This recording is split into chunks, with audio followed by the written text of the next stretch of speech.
જય શ્રી રામ મિત્રો, કેમ છો? મજામાં ને? તો આજ મામાને બધા આવ્યા હતા તો અમે જતા હતા પંચકેસરી હનુમાન.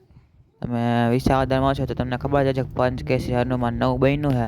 તો અત્યારે ત્યાં જતા હતા. હું તો અત્યારે પહેલી વાર ગયો તો નવું બની ગયું પછી નથી ગયો. હું મારા મામા ને બધા ઇકોમાં જતા હતા અને મારા પપ્પાની છેલ્લે ટુ વ્હીલર લઈને આવતા હતા.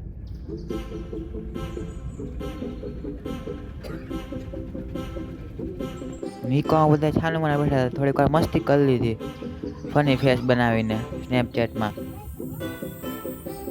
ને ફૂકુ આવ્યા તો ટ્રેનને આવવાનું ટાણું થઈ ગયું તો ફાટક બંધ થઈ ગયું હતું.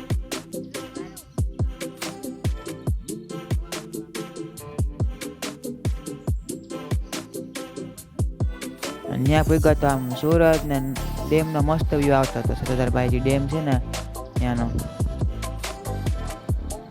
અને ત્યાં પૂગી ગયા તો બહુ ગરદી નહોતી, ખાલી ફોર વ્હીલર પડી હતી. અમને કે બહુ ગરદી છે, પણ મંદિરમાં તો બહુ ગરદી નહોતી એટલી બધી.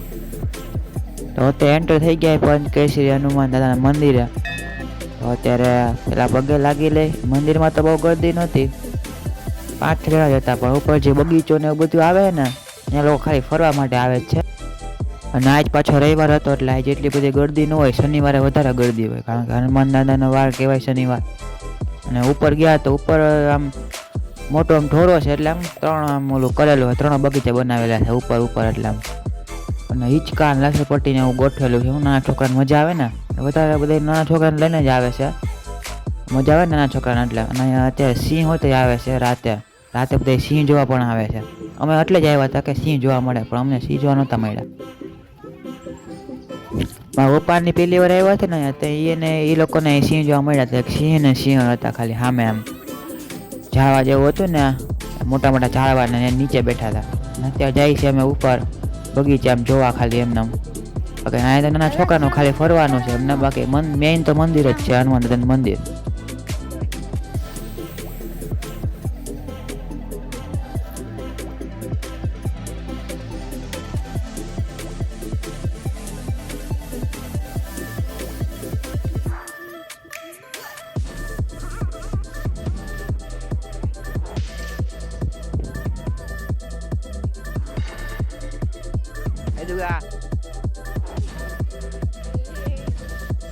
તો લસરપટ્ટી ને એવું હતું, નાના છોકરા લસરપટ્ટી જોઈએ એટલે તો લસરપટ્ટી ખાતા વિના રહે નહીં.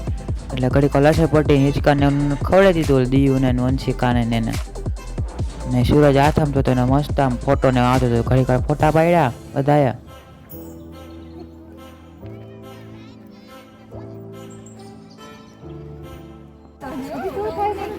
અહીંયા આવીને ફૂલ તોડે હેલે.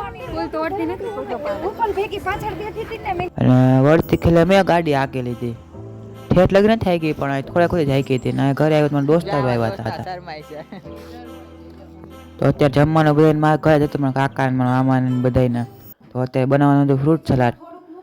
ફ્રૂટ નાખવાનું તો બાકી હતું, તો ફ્રૂટ હોટેમાં અમે નાખી દીધું છે અને થઈ હોતે ગયું છે. પછી હવે જમવાની વાત છે હવે. તો 8:30 જેવું થવા આવ્યું છે ને જમવાનું થઈ ગયું છે. ચાપડી, ઊંધિયું, ફ્રૂટ સલાડ. તો બધા જમવા બેસી ગયા. હું ડુગો મારા ભાઈ ને બધા જમવા બેસી ગયા હતા. અને તમે આ ખાધું હોય કે ન ખાધું હોય મને તો નથી ખબર. મેં આ બીજી વાર ખાધું છે. પહેલી વાર જેતપુર ખાધું હતું અને બીજી વાર અહીંયા ખાઉં છું. મારા માસીએ બનાવ્યું છે. અને આ જો બધા છેલ્લે રહી ગયા વાતો કરતા ખાઈ છે કયું ના. આપણે ખાલી ફ્રૂટ સલાડનો એક જ વાટકો ખાધો હોય. આપણે જો 2 વાટકા ખાઈએ.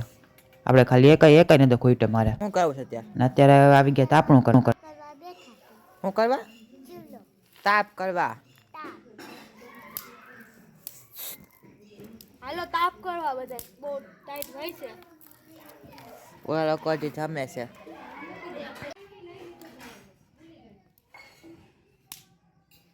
તો થોડીક વાર તાપ કરી લીધો ને 10:30 જેવું થઈ ગયું હતું. તો જય શ્રી રામ, મળીએ બીજા વ્લોગમાં.